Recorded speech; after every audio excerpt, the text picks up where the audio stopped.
ए भाई का बताई हो भाई, ई प्यार के चक्कर में हम कितना पिटाइल बानी। आज बेल होई कल जेल होई, बोला जेल होई कल बेल होई, पता ना परसों कितना कितना में खेत में के सब सेल हो जाई। ये भाई मत पड़िए जानकारी के चक्कर में भैया लो, अरे वो लड़की के चक्कर में का पड़ गए भाई लो। 5 बीघा खेत बेचा गए भाई, जेलो कोई नहीं, 5-7 कोई नहीं भैया। अब पुलिस के मार इतना पड़ल बाटे भैया। ए भैया ऐसे कोनी भैया लो प्यार करी हो पर चोरा के, जिसमें जेल ना होके बेल ना होके खेत के सेल ना होके, ये कौन प्यार हो? ये जेलवो होके बेलवो होके खेत के सेलवो होके, हाँ ये कौन प्यार हो?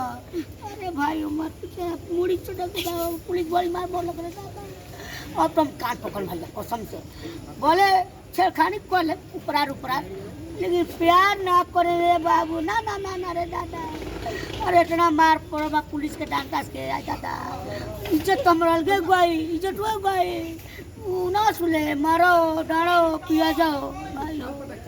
हम सोचनी कि काम फरिया जाए ना, मैंने जैसे पिटेला कोई प्याज वेज खा ले छूट जाए भाई। 50 को प्याज खाए का ऑर्डर है, 20 को प्याज खनी है, मुँह चिटिया गई है, ओकरा बाद फिर लाठियों खनी है, फिर 50 रुपया डाल दो पड़ल, मैंने 5 बीघा खेत दो भैया।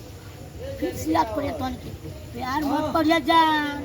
हाँ जानता हूँ आजकल के बड़ा हल्ला भइल बा, कल जेल होई परसों बेल होई आ चौथा रोज सेल होई, मैंने खेत के सेल होई, वकील लूटी पुलिस लूटी आ तोर जाई कुछ संपत्ति जाई।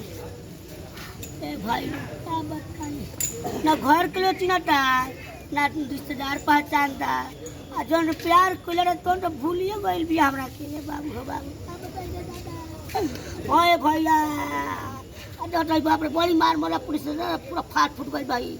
अरे बाप रे बाप,